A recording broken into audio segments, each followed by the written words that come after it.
Hey, it's Ryan Harris with SnoWest Magazine, SnoWest show. We're going to take a closer look at the 23 Summits. We've got the Summit Expert 165. This is the Turbo R, so the 180 horse turbo, 165 3-inch track. And then we have the 23 Summit X, also a 165 3-inch track, also the Turbo R. And we're going to look at some of the differences between the Expert and the Summit X, and then obviously with the Summit X has a little more in common with the Edge and the SP. And we'll talk a little bit about the Freeride. So for this year, Skidoo wanted to make the Expert more, like have more differences between the Expert than the Summit X and the other Summits. So the Expert does have about 4 main things that are different than the Summit X. Now obviously this is the new Gen 5, so it's quite a bit new from last year, from the Gen 4 22s, and the turbo has been upgraded to the Turbo R, so that's 180 horse. So let's talk about the turbo first. To accomplish the additional power on the turbo, they've, through components there, the turbo system on the R produces 2 to 3 more PSI across the throttle range, just kind of wherever you're at. So that's how they're increasing it by 15 horse. So the previous turbo generation was a 165, and they're calling the Turbo R a 180. And it's power, additional power across the full range, so you're getting more boost right off the throttle, right off the bottom end, and getting more boost through the mid-range, and then obviously up on top. So this was done, I'm sure, to be more comparable in numbers to the Patriot Boost, which was putting out much higher boost numbers and a little more horsepower.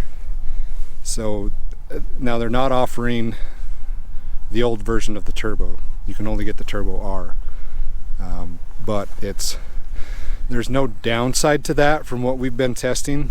We've been out riding this week on the Turbo R. We rode in January, so the Turbo R doesn't have a harder hit. It doesn't pull harder off the bottom. It's very linear, which is very surprising, very impressive. But the top end and the mid-range, like, there's just more power there.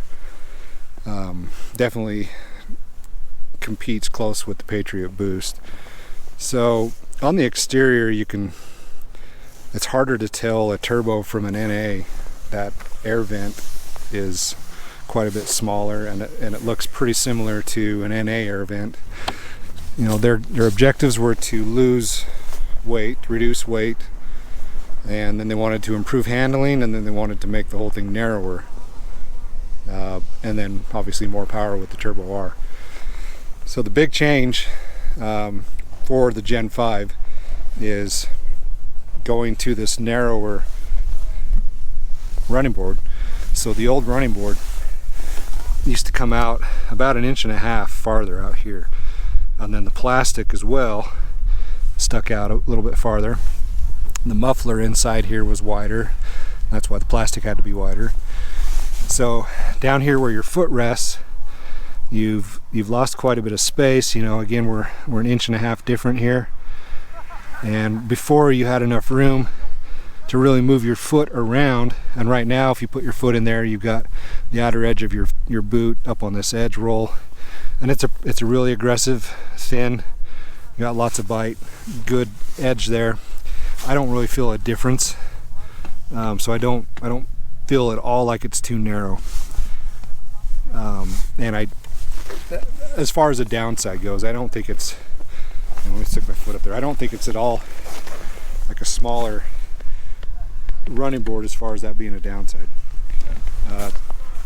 And then they've increased, I don't know if you want to say increase the openings or decrease the material by 14%, and then taking little things like this back step and just see how thin that is, just everywhere they could to reduce those surfaces where you get snow and ice buildup.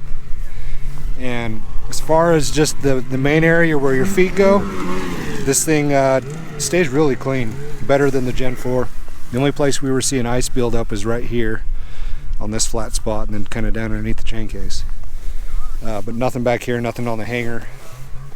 And you go over to the brake side, and yeah, there's a little bit of snow still there. This is the only place we were getting any kind of a snow and ice buildup. Right there. The rest of the, I mean, it's about 10 degrees right now, and this sled just came back from its ride, so it is pretty clean. So now that we're over here, you can see on the clutch side, they were able to bring, again, the panels in, the running boards in, 1.5 inches on each side, so a total of 3 inches. So to do that on the mag side, they had to figure out how to make the muffler narrower and bring the muffler closer to the motor. So they changed the motor mount on the mag side, and then that opened up room for the muffler to be brought in closer to the muffler. So that's how they gained space over here. And then on this side, they went about the clutching, the clutch cover, kind of totally different. Instead of having a clutch cover that's inside the hood, and then you have that extra layer and space between everything, they figured out how to eat up some space there and bring everything closer. So you have that cool little enclosure, your tools store in that lid, and then the oil bottle was reworked, so the oil bottle is also closer to the engine as well, and it's accessible to refill just through that one flap. So then to get to the clutch, you've got the rubber retainer there, one latch here, a rubber retainer there, and a rubber retainer there.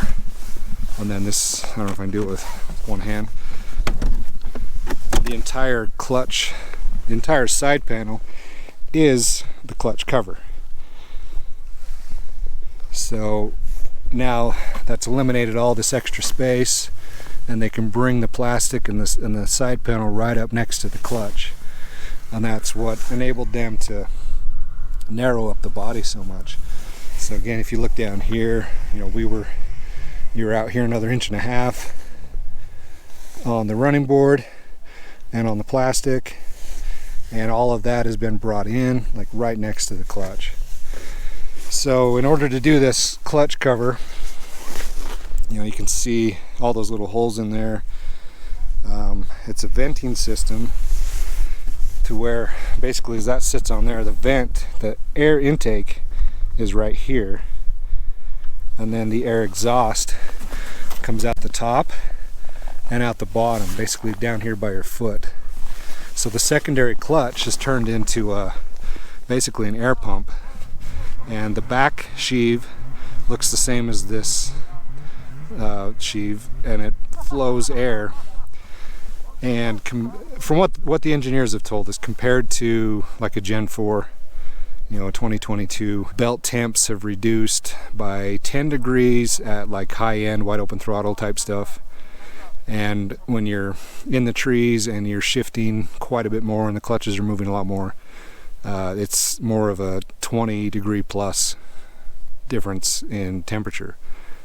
So one thing that Fred, their product manager, was telling us that, and I don't know this, that in rubber terms, every time you can reduce operating temperature by 10 degrees, that equals double the lifespan of the material. So where they're able to reduce the temperature by at least 10 degrees at wide open throttle, over 10 degrees, over 20 degrees, like in the trees when you're in and out and it's constantly shifting. But the cool thing about this design of being able to pull this clutch cover off is it gives you complete access to the clutch. Like, you know, there's not anything that's inhibiting access to the primary. Secondary is wide open. So belt changes obviously are easy, but if you want to get in here and adjust your clickers, this is way easier than it was before. So the rear suspension on the Expert is all new. So it's it's the T-Motion XT.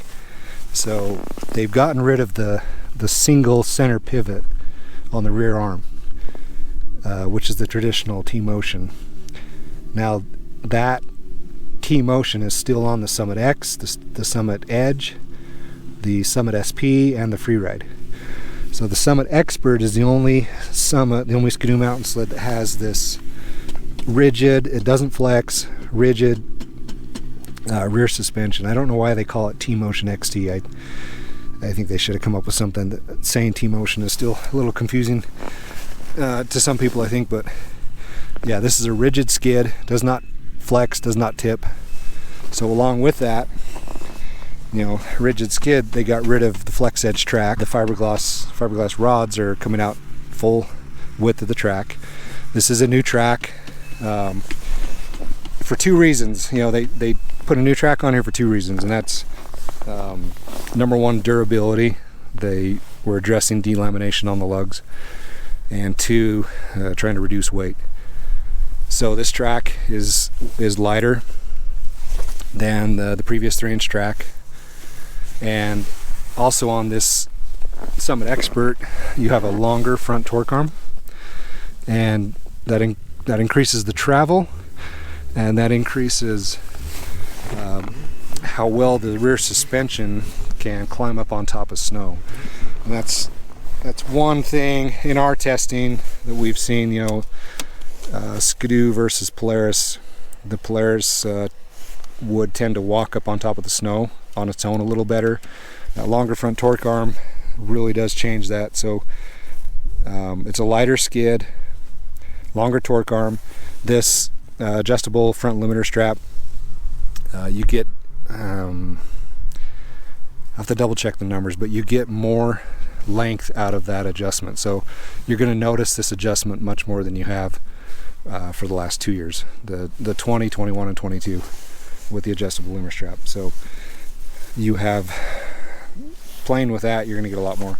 And they've changed it, so Agile is a long limiter strap, you know, lift front end up more and kind of walk on the tail more, and light front end. Precision Plus is a shorter strap and keep your skis on the ground a little more. Precision Plus is what they're calling it, because that's kind of the ideal setup if you want like straight line tracking, predictable side hilling. With the new skid, rigid skid, the lighter stuff, the longer torque arm, that setup, and they have a new ski, but only on the Expert again. So remember, there were 4 main things that the Expert got in addition to the Gen 4 or Gen 5 platform. The Expert gets this new rear suspension, rigid, the new track, this new ski. It does have a shorter riser that we'll look at in just a second. But so the ski is different, and you're only going to find it on the Expert. It's the Pilot DS4. So in length, it's a slightly longer ski, but there's more of the ski in the front of the spindle and less of the ski behind. I don't know if that makes sense. So they've taken the ski and positioned it farther forward, and it's got a deeper, a little more aggressive keel. And then they've eliminated like the powder wings, the snow wings that used to be on the front. Is it a better ski? Absolutely. Better steering, better handling, better side heeling, everything about it. It's a much better ski. So if you couple the new skid, the rigid skid that doesn't flex, the non-flex edge track, the longer front torque arm, and this ski, from what we've seen, we've completely eliminated that tendency of a Skidoo to wash out the back end when you're side heeling or hook the ski and try to carve uphill.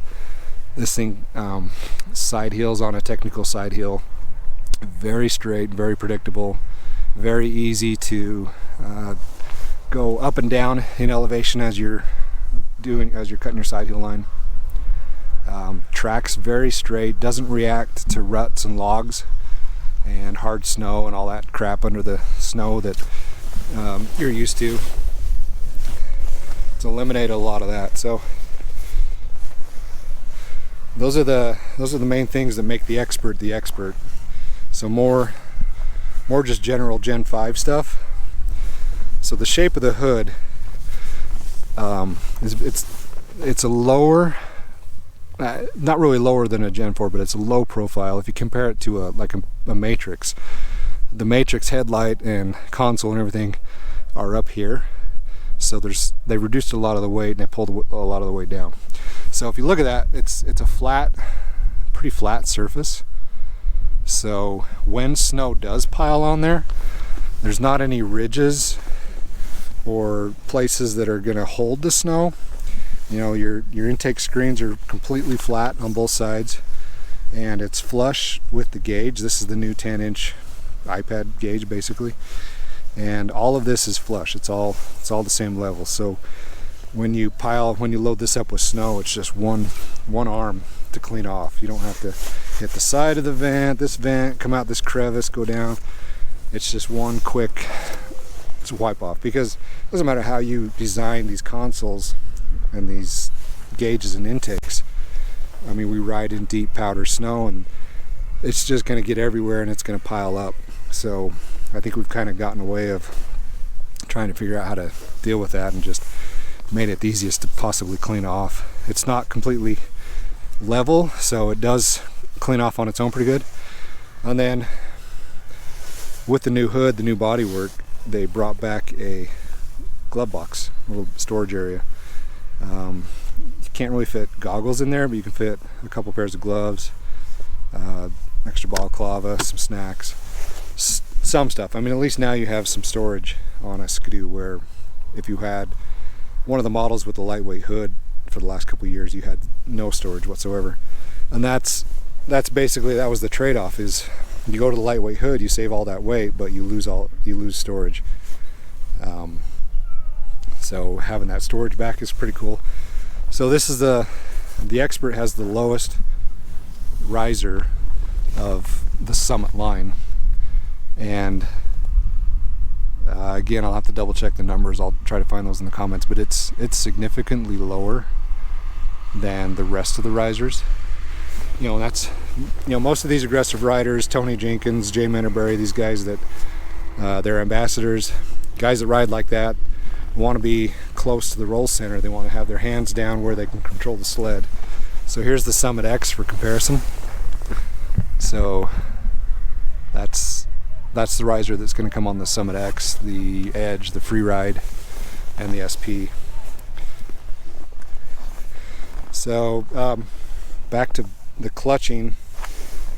So the belt is now stored back here because there's no room on the clutch cover to hold the belt, because everything is just as slim as it could possibly be.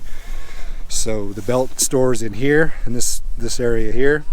To access it, you have to remove these two torque screws. So this compartment with that gauge is bigger than, say, the small gauge.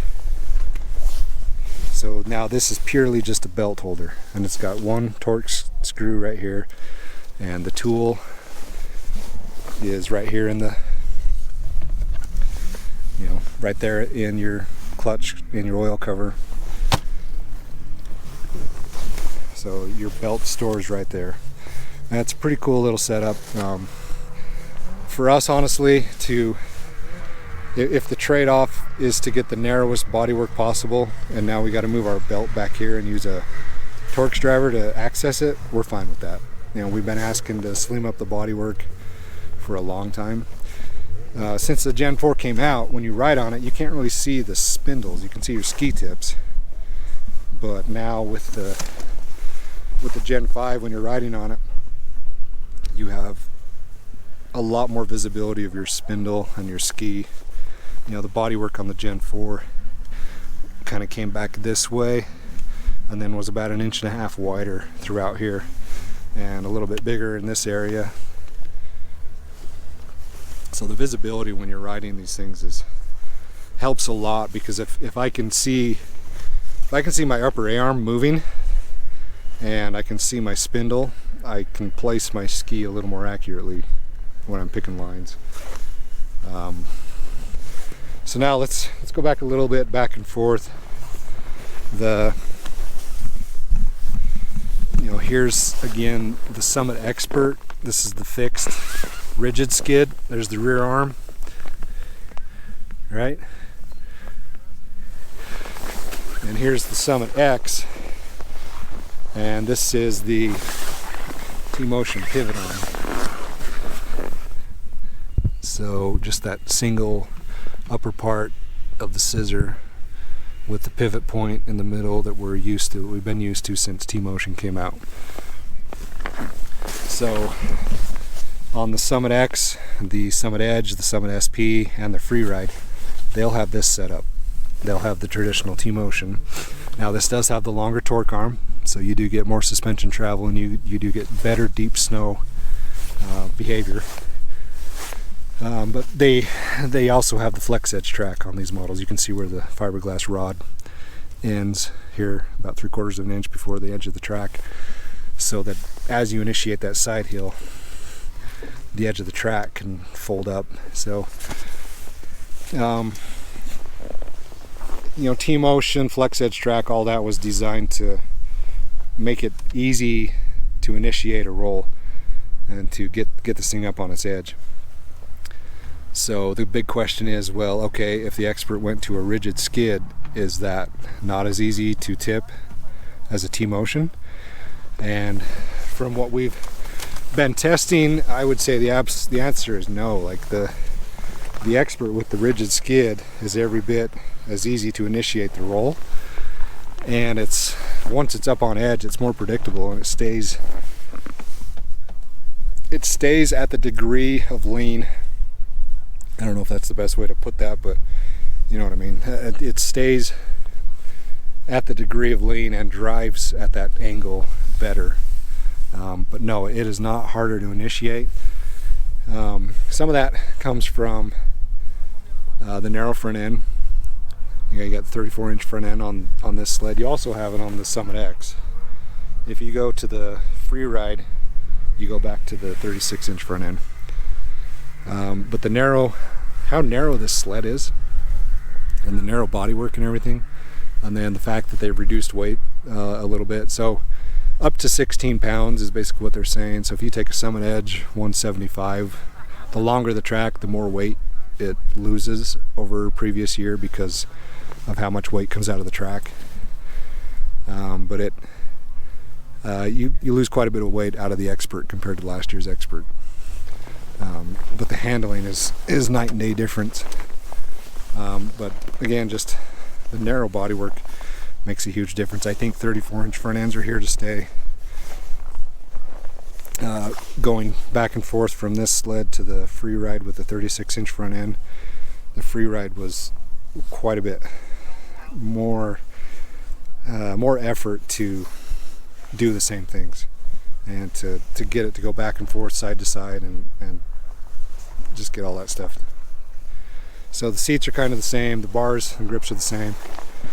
One thing that's new on the Summit Expert is this short Brembo brake lever. So it's basically a one-finger brake. It allows you to ride, and just cover the lever with one finger. You can adjust the throw of the lever, kind of like a mountain bike.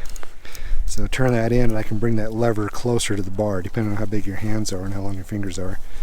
And then turn that adjuster back this way, and it'll push the lever back out. And if you got bigger hands, give you a little more room. Still comes with the master cylinder or the reservoir guard, but very, very good feeling brake. And everything about the controls on this, how far you can bring your feet, how far forward you can bring everything, the narrowness of the board. See, normally, like on a Gen 4, if I stand here, I've got 1.5 inches of metal hanging out on the outside of my boot that's kind of useless. That was just getting in the way. They went with this headlight setup because it's 3 pounds lighter. So again, it's all about weight savings. These are brighter. They put out I want to say 20% more light than the previous headlight, but it's all about weight savings. So yeah, you might think it looks goofy, but we're spending big dollars for these sleds to make them, because we want them to perform and be light, and we've ridden these guys for years to make their stuff lighter and narrower and everything, and so they've done it.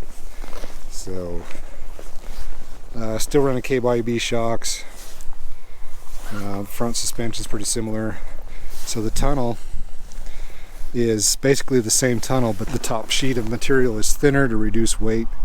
And then the cooling system, depending on the sled model, the cooling system has changed a little bit to make it more efficient and to reduce the amount of liquid that's in the system to help reduce overall weight of the vehicle.